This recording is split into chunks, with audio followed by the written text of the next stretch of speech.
Oskari, katso tätä vanhaa pakasteateriaa pakastimessa. Se on ollut siellä varmaan monta kuukautta jo.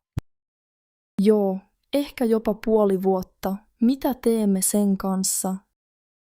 Mikä ruoka se edes on? Onko siinä etiketti? Luulen, että se on lihapullia ja perunamuusia. Näitkö päiväyksen siinä rasiassa? En näe kunnolla, se on hieman haalistunut. Voiko se vielä olla syötävää näin pitkän ajan jälkeen? En tiedä. Pakastettu ruoka säilyy, mutta ei loputtomiin. Haistaako siitä, jos se on huono? Pakasteesta ei aina huomaa hajusta. Voi olla vaarallista. Meillä on kuitenkin kaapissa paljon tuoretta ruokaa. Niin on, mutta inhoan ruoan pois heittämistä. Ehkä voisimme kuitenkin heittää tämän pois nyt. Se tuntuu tuhlaukselta, mutta ehkä se on paras ratkaisu. Voimme ensi kerralla merkitä päivämäärän selkeästi. Hyvä ajatus, Oskari. Se helpottaa muistaa, milloin laitettu. Miksi ostimme alun perin nämä lihapullat pakastimeen? Oli alennuksessa Samppalinnan Prismassa silloin. Muistan, se oli juuri ennen joulua. Niin olikin. Silloin oli kiire, emme ehtineet syödä. Nyt ei enää tee mieli syödä niitä. Parempi olla varovainen. En halua tulla kipeäksi. Voinko laittaa tämän roskikseen nyt? Laita vain kiitos ja siivoa rasia, jos ehdit. Totta kai, äiti, laitan sen tiskikoneeseen. Kiitos, Oskari. Nyt pakastin näyttää siistimmältä. Voidaan ehkä tehdä viikonloppuna jotakin yhdessä. Totta, leivotaan vaikka Karjalan piirakoita. Se kuulostaa hyvältä. Tykkään Karjalan piirakoista. Niin minäkin, ja ne maistuvat paremmilta tuoreina. Sovitaan, tehdään lauantaina. Kiitos juttelusta. Kiitos, Oskari. Ihanaa iltaa sinulle. Isä, voimmeko puhua tästä vanhasta lampusta? Toki, Aino. Mitä haluat sanoa siitä? Lamppu on ollut täällä monta vuotta. Kyllä, se on ollut meillä jo lapsuudestasi asti. Tiedän, mutta se on melko vanha ja pölyinen. Onhan se, mutta siihen liittyy paljon muistoja. Sinusta tuntuu, että se on tärkeä. Kyllä, sain sen äidiltäni silloin, kun asuimme Lahdessa. Muistan sen lampun jo lapsesta asti. Se oli olohuoneen nurkassa aina. Niin oli, siksi se tuntuu kodikkaalta minulle. Voisitko silti miettiä sen pois viemistä? En tiedä, pelkään, että kadun sitä jälkeenpäin. Ymmärrän, mutta tähän alkaa tulla vähän liikaa tavaraa. Se on totta, tavaraa kertyy nopeasti. Joku uusi lamppu voisi sopia paremmin sisustukseen. Uusi lamppu on kyllä kaunis, mutta tällä on tarina. Voisitko ottaa siitä valokuvan muistoksi? Se on hyvä idea, mutta ei sama asia silti. Miksi lamppu on niin tärkeä sinulle? Sain sen lahjaksi, kun valmistuin koulusta. Äitini antoi sen ja sanoin, että valo näyttää tien. Se kuulostaa tosi kauniilta. Oletko koskaan ajatellut antaa lampun jollekin toiselle? En oikeastaan, mutta ehkä joskus pojalleni. Voisitko kuvitella, että minä pitäisin siitä huolta? Luottaisin kyllä sinun käsiisi, Aino. Haluaisin pitää siitä muistona sinusta. Kiitos, ehkä voimme miettiä tätä yhdessä. Voimme puhdistaa lampun ja laittaa sen toiseen paikkaan.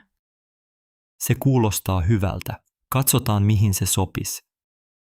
Tärkeintä on, että sinulla on hyvä mieli. Kiitos, Aino. Olet oikeassa. Muistot ovat tärkeitä. Hei Mikko, oletko nähnyt minun Tupperwareni? Hei Anna, en ole nähnyt. Minkä värinen se oli? Se oli vihreä ja kansi oli kirkas. Muistan nähneeni sellaisen täällä keittiössä. Joka viikko minun Tupperware katoaa jonnekin. Se on tosi outoa. Saisinko katsoa kaappiin? Totta kai, katso vaan, olen jo tarkistanut. Ei näy täällä. Oletko tarkistanut jääkaapin? Joo, tarkistin myös jääkaapin, ei sielläkään. Entä tiskikone? Joskus unohdan sinne astioita. Hyvä ajatus, katsotaan yhdessä. Ei täällä tiskikoneessa ole mitään vihreää. Tämä on jo 3. kerta, kun Tupperware katoaa. Meillä on paljon Tupperwarea. Ehkä joku sekoittaa ne? Voi olla, meillä kaikilla on samanlaisia astioita. Kirjoitatko nimellä astiat? Se voisi auttaa. En ole kirjoittanut nimeä, mutta voisin kokeilla. Minäkin voin merkitä omani, niin ei mene sekaisin. Hyvä idea, Mikko. Saisinko lainata tussia? Toki minulla on musta tussi laatikossa. Kiitos. Kirjoitan heti nimeni seuraavaan rasiaan. Ehkä kirjoitamme kaikki nimet astioihin. Voimme laittaa lapun jääkaapin oveen muistutukseksi. Hyvä suunnitelma. Ehkä Tupperware ei enää katoa. Toivotaan. Ostin uuden rasian kaupasta eilen. Se näyttää kivalta. Missä kaupassa kävit? S-Marketissa Itäkeskuksessa. Siellä on hyvä valikoima. Pidän S-Marketista myös. Hinnat ovat edulliset. Haluatko lähteä joskus kauppaan yhdessä? Totta kai. Voimme ostaa lisää Tupperware-rasioita. Se olisi mukavaa. Kiitos avusta tänään, Mikko. Eipä mitään, Anna. Yhdessä asiat sujuvat paremmin. Juuri niin. Nyt keittiö on vähän järjestelmällisempi. Mikko, voisitko auttaa mummia hetken? Totta kai, mummi. Mikä on hätänä? Tämä uusi kaukosäädin on aivan liian vaikea. Onpa paljon nappeja. Mitä haluat katsoa? Yle Areena olisi kiva, mutta en tiedä miten pääsen sinne. Kokeillaan ensin laittaa televisio päälle tästä napista. Onpa melkoinen piippaus. Nyt se käynnistyi. Näetkö punaisen napin tässä? Se avaa valikon. Aivan punainen nappi. Painanko nyt? Kyllä, paina siitä. Nyt tulee valikko ruudulle. Näen monta logoa. Eikös tuo Areena-logo ole tuo? Juuri se. Siirrä nuoli näppäimillä sinne. Nuolinäppäin, missä se on? Tässä keskellä nuo pienet kolmiot eri suuntiin. No nyt, minne pitää painaa seuraavaksi? Paina OK-nappia tässä keskellä nuolia. Kiitos, alkaa jo onnistua. Miten löydän uutiset? Etsi kohta, jossa lukee uutiset ja paina taas OK. Nämä valikot ovat hankalia. Kaukosäätimet ovat erilaisia nykyään, aika monimutkaisia. Ennen oli vain 3 kanavaa ja 1 nappi. Nyt kanavia on 100, mutta voidaan merkitä suosikit. Sekin kuulostaa vaikealta, mutta ehkä opimme yhdessä. Haluan auttaa. Otetaan vaikka kuva kaukosäätimestä ohjeeksi.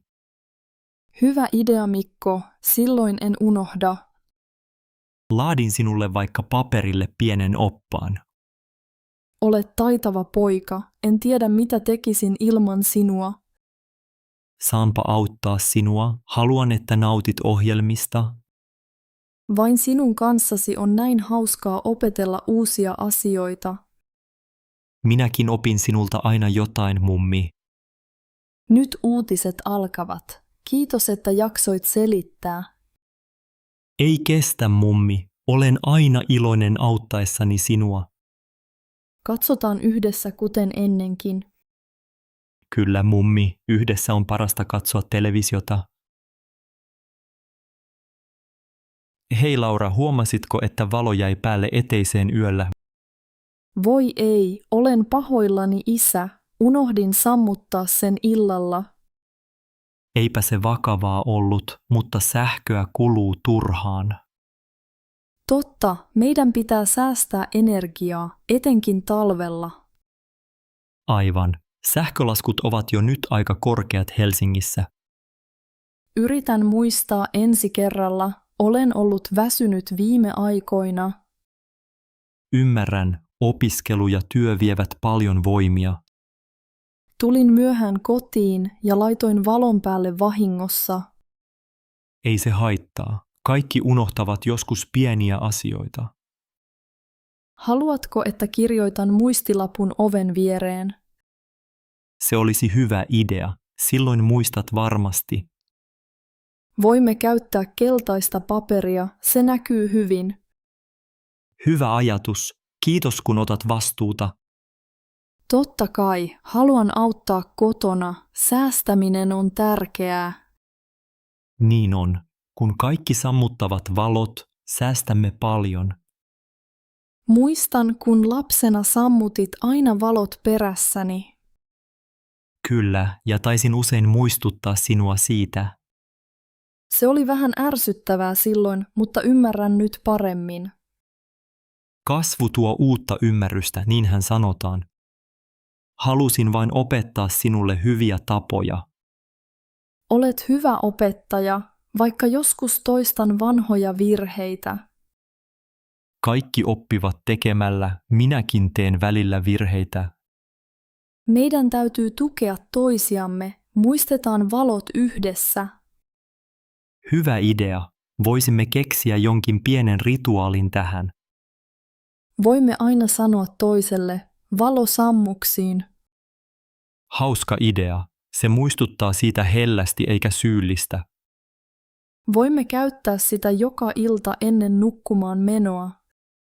Se auttaa tekemään siitä tavan.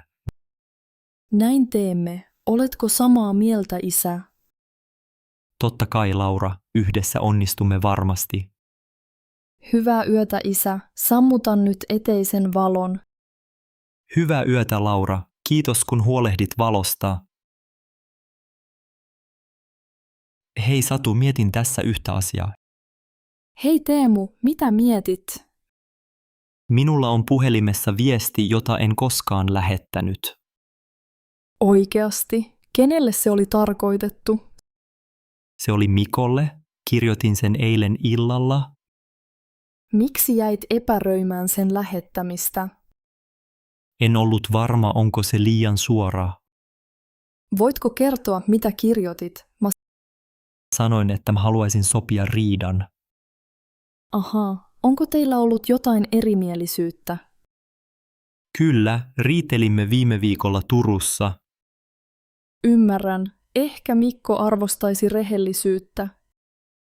Ehkä, mutta tuntui helpommalta jättää viesti lähettämättä.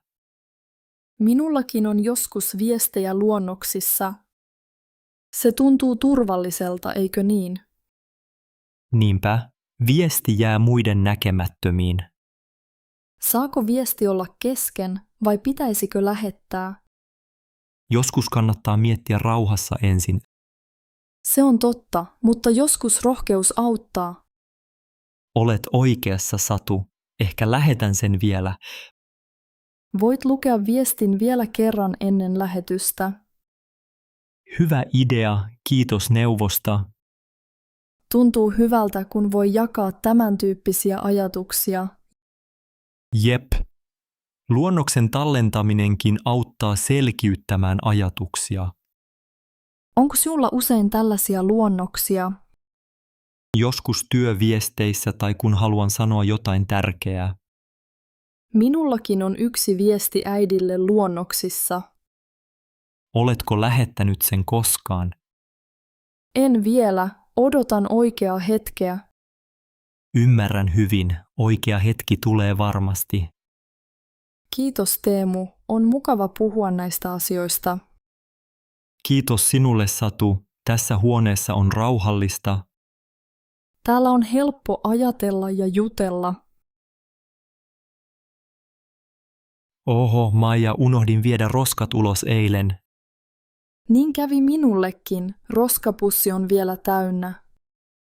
Olen pahoillani, lupasin viedä ne ulos. Ei se mitään, isä. Voimme viedä ne myöhemmin. Roskapussi on jo aika painava. Niin, se haisee myös vähän keittiössä. Meidän pitää olla tarkempi ensi kerralla. Kyllä, roskapäivä on aina torstaina. Totta, pitäisikö kirjoittaa muistilappu jääkaappiin? Hyvä idea, silloin emme unohda. Onko sinulla tusseja? Voisin tehdä lapun. Taitaa olla laatikossa pöydän alla. Kiitos, minä katson kohta. Mitä roskia on eniten nyt pussissa? Paljon paperia ja biojätettä. Muistatko laittaa biojätteen omaan astiaan? Kyllä, opettelin jo lajittelemaan koulussa. Hyvä, meidän pitää kaikkien kierrättää. Niin pitäisi. Se on tärkeä ympäristölle. Meidän naapurimme Mattikin aina kierrättää tarkasti. Voisimme kysyä häneltä vinkkejä joskus. Hyvä ajatus. Matti auttaa varmasti mielellään. Voimmeko silti nyt vain avata ikkunan hetkeksi? Tietysti se auttaa ilmanvaihdossa. Onko sinulla aikaa viedä roskat nyt vai myöhemmin? Voisin tehdä sen myöhemmin illalla. Minä voin auttaa, jos haluat. Kiitos tyttäreni. Yhdessä se sujuu nopeammin. Tarvitsemme myös uusia roskapusseja pian. Hyvä huomio. Kirjoitan sen ostoslistalle. Haluatko jotain muuta kaupasta? En tällä kertaa, kiitos. Hyvä, nyt menen tekemään sen muistilapun. Kiitos Maija, olet ahkera tytär. Katso Antti, löysin vanhan valokuvan laatikosta. Oi mummo, kenestä se kuva on? Tässä kuvassa olen minä nuorena. Vau, näytät tosi erilaiselta nuorena. Niin, aika menee nopeasti. Tässä olen ystävien kanssa. Missä kuva on otettu? Se on otettu Helsingissä Esplanadilla. Olitko silloin koulussa vielä? Kyllä, olin opiskelija tuolloin. Me käytiin usein puistossa ystävien kanssa.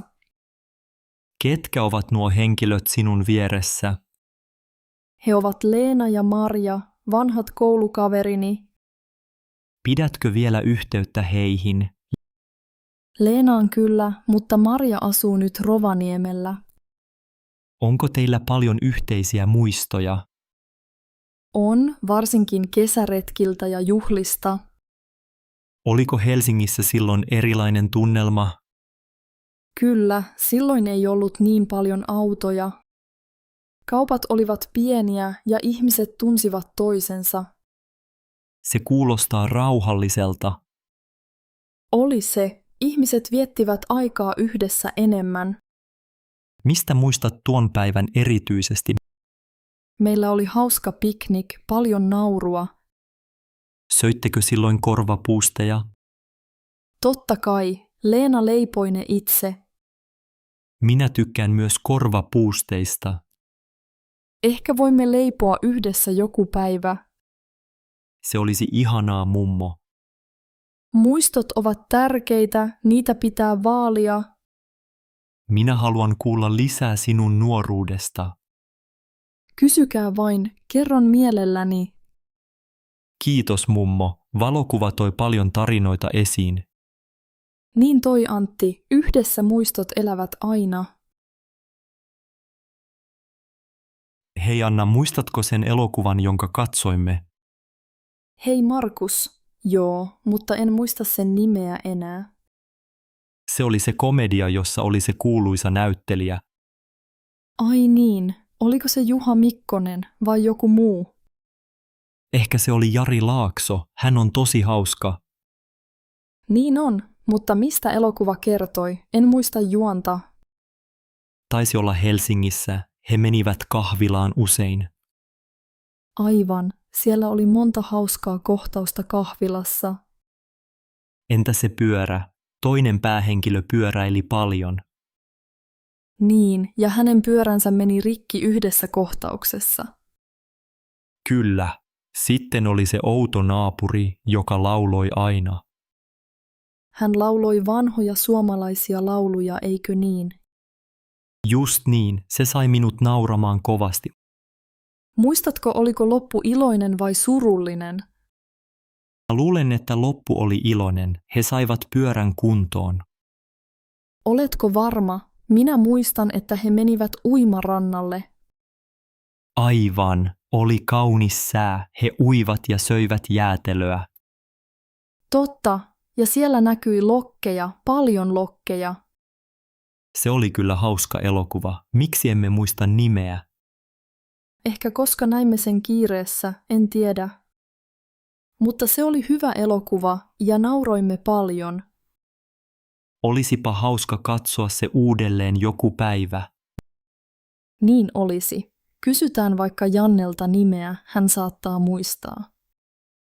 Hyvä idea. Janne muistaa aina elokuvien nimet. Tai voimme etsiä netistä, jos muistamme juonesta jotain. Kannattaa yrittää. Elokuvat Helsingistä ovat suosikkejani. Minäkin tykkään sellaisista elokuvista. Muistatko, missä näimme sen? Oliko se elokuvateatterissa? Ei, katsoimme yhdessä minun kotona. Oikein. Ja sinulla oli silloin herkullista popcornia. Joo, teen sitä aina elokuvailtoihin. Sovitaan uusi elokuvailta pian, mitä mieltä olet? Tosi hyvä idea, Markus. Katsotaan taas joku hyvä elokuva. Hei Matti, huomasitko, että ikkuna oli auki? Voi ei, en huomannut. Oliko se koko yön auki? Kyllä, löysin sen näin, kun heräsin aamulla. Oho, toivottavasti ei tullut liian kylmä huoneeseen. Oli aika viileää, mutta otin peiton päälle. Anteeksi, taisin unohtaa sulkea sen illalla. Ei se haittaa, muistan itsekin joskus unohtaa. Pitää olla tarkempi, kun ulkona on jo syksy. Niinpä, öisin on jo viileää Helsingissä tähän aikaan. Onneksi ei satanut vettä sisään ikkunasta. Joo, onneksi lattia pysyi kuivana. Se olisi ollut hankalaa siivota aamulla. Mietin, pitäisikö meidän laittaa muistilappu oveen. Hyvä idea. Näin muistamme aina tarkistaa ikkunan. Voimme myös tarkistaa ikkunat ennen nukkumaan menoa. Totta, ja varsinkin jos tuulee paljon yöllä. Eilen oli kyllä aika kova tuuli illalla. Niin oli. Kuulin puiden huminaa yöllä. Minäkin, ja ikkuna vähän natisi tuulessa. Olen tottunut maalla kovempaan tuuleen. Oletko kotoisin pohjoisesta? Joo, olen Oulusta. Siellä on usein tuulista. Minä tulen Turusta, siellä on meri lähellä. Oi, Turku on kaunis kaupunki. Olen käynyt siellä. Niin, varsinkin kesällä siellä on mukavaa. Tämä asunto on kyllä lämmin, vaikka ikkuna oli auki. Onneksi patteri toimii hyvin. Talvi tulee pian.